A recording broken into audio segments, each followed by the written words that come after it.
pulling the record of number of goals kicked in a grand final, and Tony Jewell, the Richmond coach, being congratulated by his team. Are the Richmond players happy?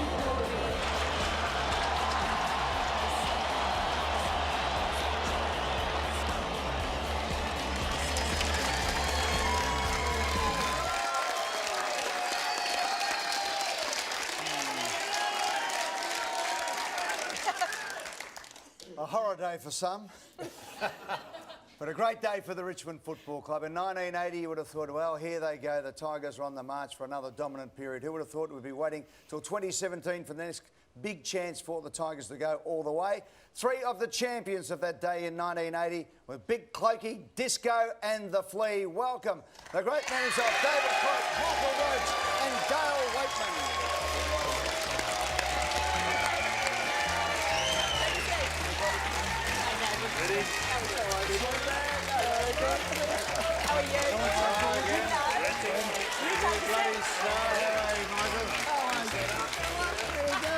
Very nice to see you. Oh, thank you for that.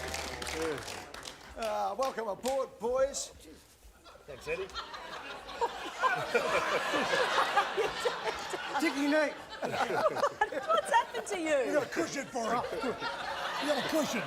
I need one. Good on you, Flea. Perfect. Is that helping? The couch. Hang on, mate. Not much. There's a red button there. Stand up, mate. Stand up. I'll break your leg. There we go, mate. We'll put the seat up a bit for you. There you go. Keep the cushions though. Hey, do you still have your breakfast in a high chair, mate? Do you? We always eat breakfast. It's very important. Hey, Flea, you were a young boy. How old were you in 1980? 20. 20 years of age? Yes. We've got some vision of you kicking one of the goals to seal the game. We'll roll that right off the top of you, mate. But tell us what it meant for you as a young 20-year-old boy playing out in the MCG. At that stage, the biggest winning margin in football history. What was it like playing with these guys? Well, the best thing about it was against Collingwood. Oh, yeah, thanks, Flea. Simple. You know, we had KB kicked 7, Clokey kicked 6-6, should have kicked 10. 6-6.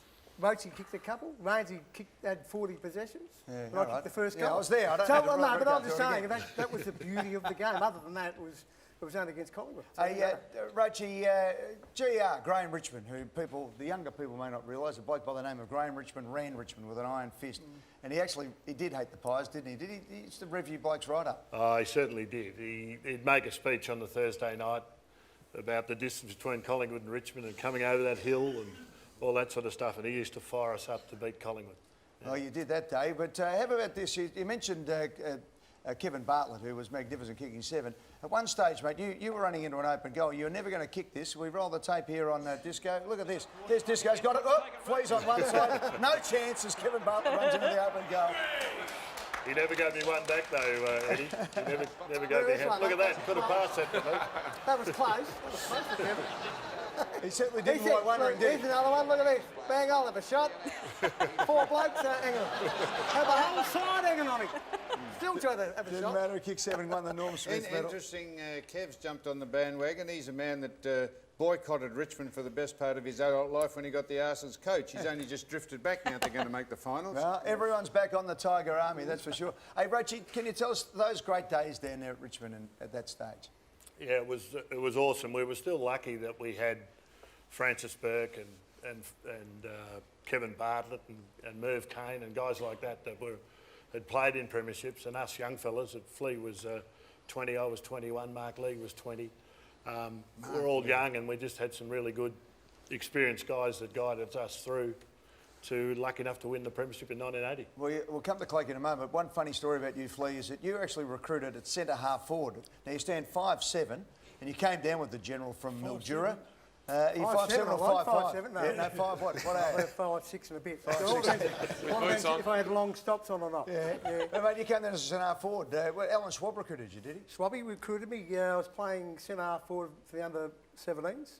I did all right that year. I kicked under goals at centre half forward, just ran around a bit. But he went back to Richmond and he said to GR, as he talked about GR, he said, look, we've got this kid up there playing centre half forward, can mark the ball, kick a few goals, and he's doing really well. And GR's rubbing his hands together. I said, Christ, Royce Hart just about ready to give it away.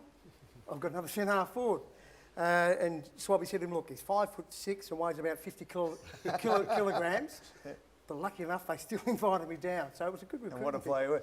On the other side for you, David Cloak, how much did you grow one summer? Yeah, I went down to Richmond 71, and I got told to go away. I was too small. I grew about 8 inches in about a 6-month period. From that What were time you I eating went that back. I wasn't? Probably everything at that stage. So you grew 8 inches over the over summer? the summer period, yeah. Yeah. And got invited. I was invited back the following year. And when I turned up, Ray Jordan, who was coaching under-19s, and Swabby was there. They thought I was another brother at the time, and had to sort of convince them. And you've stuck with the 80s hairstyle. No, you I've haven't. gone KB. I've still got it. I'm KB. Yeah, you could do a swap there. You could trade a little bit of hair over to the Earth's huge. It's overrated. Cloakey, as you mentioned, you came down to the club when it was on fire, when the club had won the 67, 69, then went back-to-back 73, 74. You were there. And then there was a bit of a gap, and you came back in 1980 and looked like happy days were here again. You actually captained the 82 side.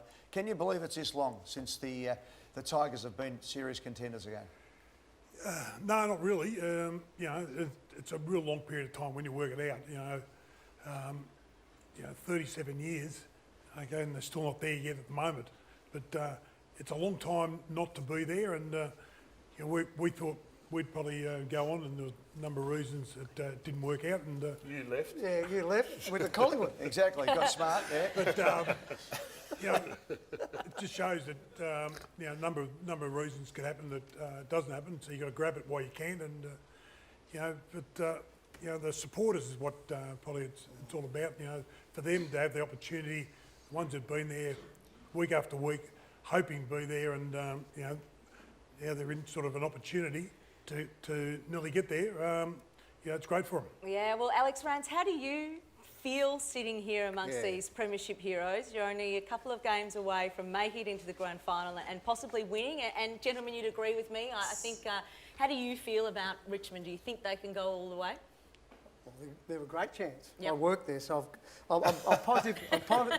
I'm positive that they've what I've enjoyed about this year is that they've been positive all around the place, everyone. And what they also do is out in the footy ground, they work together as a team. Yep. They do the team things really, really well.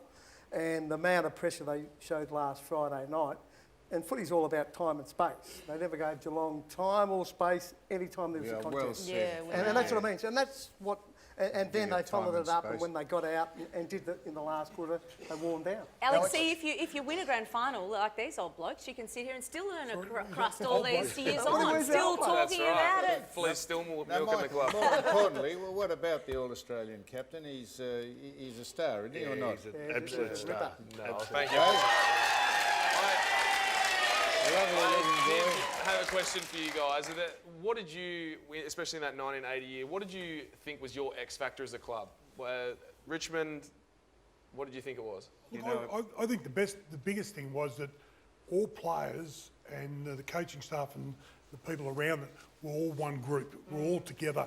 No individuals. No, there was no one worrying about just themselves, but whenever there was something or a function was on or anything or whatever, all the players were there together, coaching staff were together, and everyone would go out there to die for each other. And I think that was the biggest thing that we had in that year in 1980, that everyone that went out in the ground that year who played, and some missed through injuries late in the season, really went out for the one reason, and that was for everyone else in the group. Rochi, I don't know if this story's apocryphal or not, but there was a story that Tony Jewell was, before the game, walked in. You had each of your divisions, the forwards, the midfields and the defence. And he walked up to the forward line and you were there and you're pumping each other up and you're all going. Then he went into the midfields and Flea was there and Jeff Rains and the boys, all good. And then he walked into the defence and Mick Malthouse was addressing him and said, "Are you prepared to die today?" He said, I think the back line's covered today. They're right to go.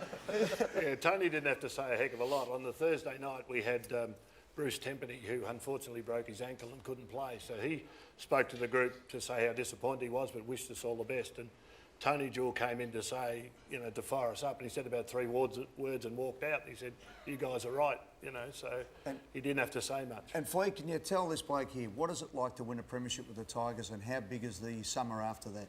Well, the thing I said I was 20.